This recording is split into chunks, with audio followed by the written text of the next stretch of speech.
पिछले वीडियो में हम लोग एनोड, कैथोड, ऑक्सीडेशन, रिडक्शन के बारे में देख चुके थे। उसमें हम लोग बहुत सारे ट्रिक भी देखे हुए थे। अब जैसे ट्रिक था एनऑक्स। एनऑक्स था, एन का मतलब एनोड होगा, ऑक्स का मतलब ऑक्सीडेशन होगा। यानी ऑक्सीडेशन की क्रिया जो होती है वह एनोड पर होती है। अगला हम लोग ट्रिक देखे हुए थे रेड कैट। रेड का मतलब रिडक्शन और कैट का मतलब कैथोड। यानी रिडक्शन की जो क्रिया होगी वह कैथोड पर होती है। इस सब सारे टर्म को हम लोग देख चुके थे। और उसमें हम लोग और देखे ऑक्सीडेशन की क्रिया होती है। ऑक्सीडेशन की क्रिया में लॉस ऑफ इलेक्ट्रॉन होता है और रिडक्शन की क्रिया में गेन ऑफ इलेक्ट्रॉन होता है। एनोड पर नेगेटिव आयन एकत्रित होता है, जबकि कैथोड पर क्या होता है, हाँ, कैथोड क्या होगा, पॉजिटिव आयन एकत्रित होगा। तो इस सब सारे टर्म को हम लोग देख चुके थे। अब हम लोग को देखना है इलेक्ट्रोलाइसिस, मैकेनिज्म ऑफ इलेक्ट्रोलाइसिस। वैद्युत अपघटन की क्रिया देखना है। मैकेनिज्म ऑफ इलेक्ट्रोलाइसिस क्या देखना है बाबू, मैकेनिज्म ऑफ इलेक्ट्रोलाइसिस। तो अगला जो हम लोग टर्म देखने जा रहे हैं वह है मैकेनिज्म ऑफ इलेक्ट्रोलाइसिस। यानी मैकेनिज्म ऑफ इलेक्ट्रोलाइसिस क्या है, इसके टर्म को अब हम लोग देखना है। तो मैकेनिज्म ऑफ इलेक्ट्रोलाइसिस,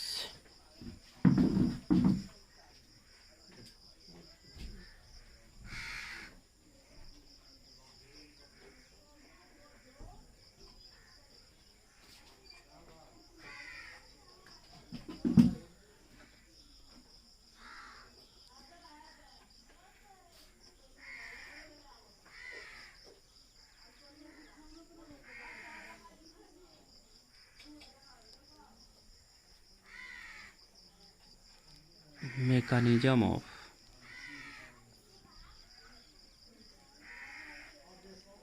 इलेक्ट्रोलाइसिस।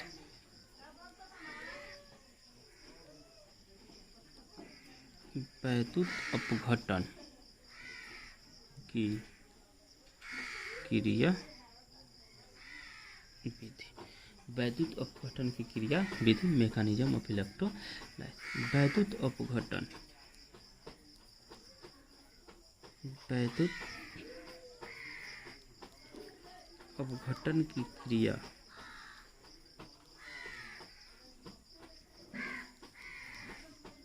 जिस पात्र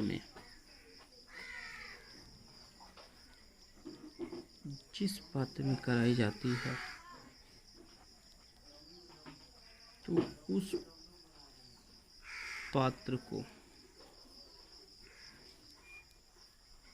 वैद्युत अपघटनशील कहा जाता है। क्या कहिएगा, वैद्युत अपघटनशील कहा। वैद्युत अपघटनशील में वैद्युत अपघटनशील में वैद्युत अपघट्य पदार्थ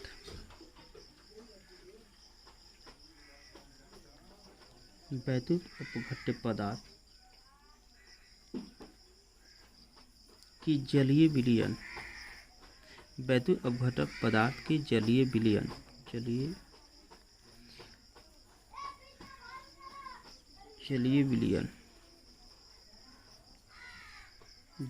का उपयोग किया जाता है।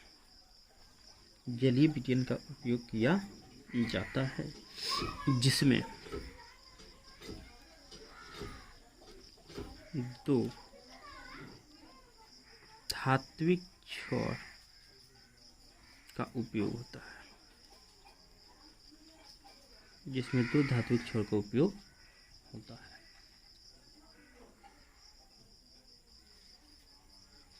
बैटरी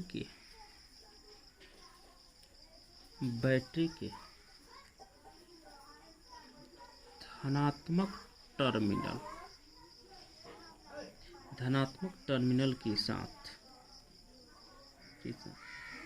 जो धातु जुड़ा हुआ होता है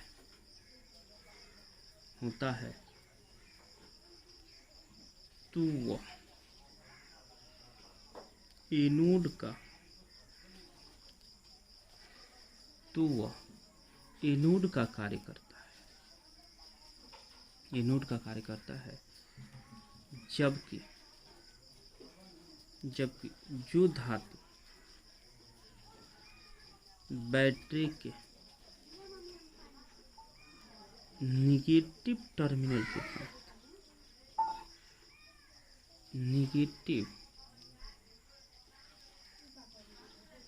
निगेटिव टर्मिनल के साथ जुड़ा हुआ होता है, तो वह कैथोड का कार्य करता है।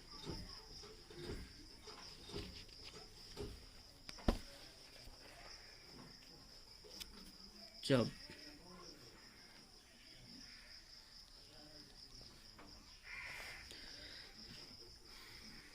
वैद्युत अपघट्य पदार्थ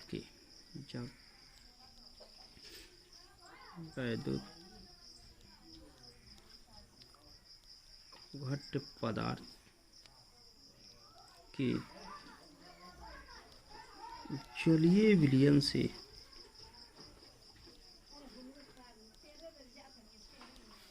विद्युत की धारा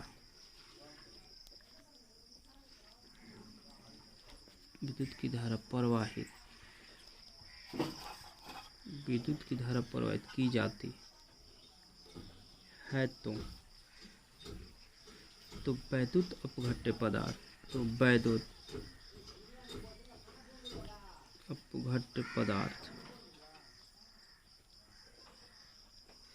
आयनीकृत हो जाता है।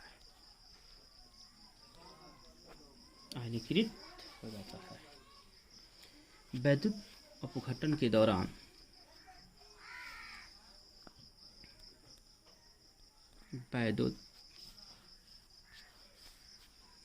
वैद्युत अपघटन के दौरान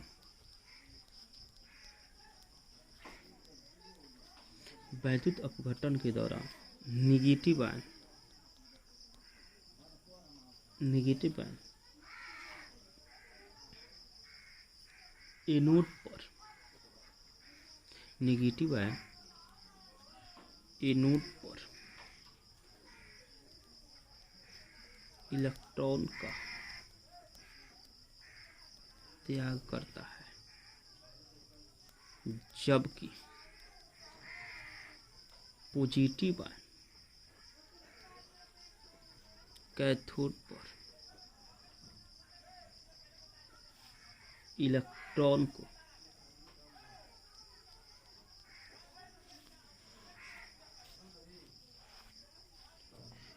को ग्रहण करता है। अब इसका हम लोग फिगर देखेंगे कि मैकेनिज्म है, फिगर कैसे इसका ड्रॉ हो रहा है। इसका फिगर देखिए।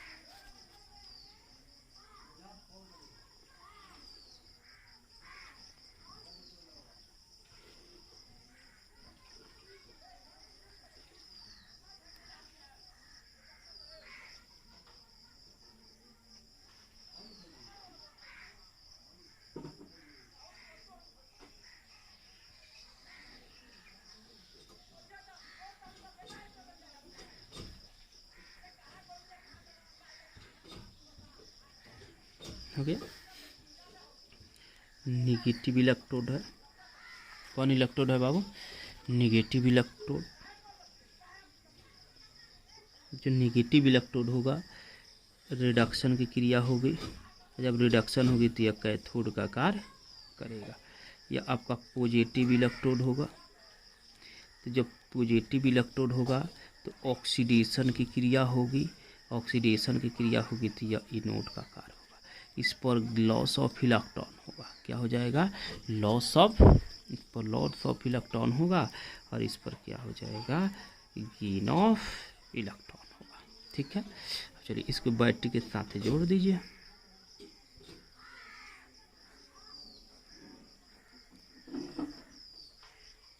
पॉजिटिव टर्मिनल होगा बैटरी का, और यह क्या हो जाएगा? बैटरी का निगेटिव टर्मिनल। यह पॉजिटिव टर्मिनल होगा या निगेटिव टर्मिनल होगा। ठीक है।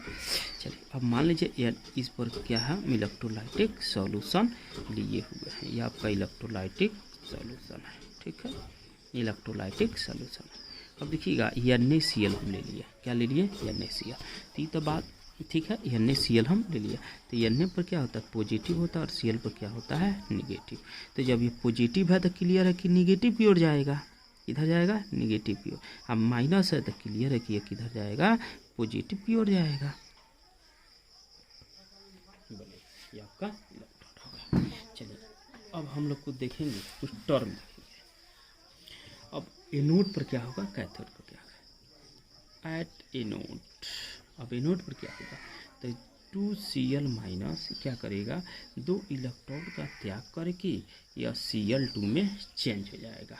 यानी इसको बोलेंगे ऑक्सीडेशन हाफ सेल, क्योंकि इलेक्ट्रॉन को लॉस कर रहा है तो ऑक्सीडेशन हाफ हो गया, ऑक्सीडेशन हाफ सेल हो जाएगा। चलिए अब कैथोड पर देखेंगे, एट कैथोड। अब कैथोड पर क्या हो रहा है, तो सोडियम है, Na प्लस है, सोडियम क्या है बाबू, Na प्लस है, 2 इलेक्ट्रॉन को गेन किया, गेन करने के बाद यह ट्वाइस मोल Na में चेंज हुआ। तो जब ये ऑक्सीडेशन होगा तो यह क्या हो जाएगा, रिडक्शन, क्या हो जाएगा, रिडक्शन हाफ सेल हो जाएगा। कौन हो जाएगा, रिडक्शन हाफ सेल। क्यों रिडक्शन हाफ सेल होगा, क्योंकि इस पर इलेक्ट्रॉन को क्या कर रहा है, गेन किया जा रहा है।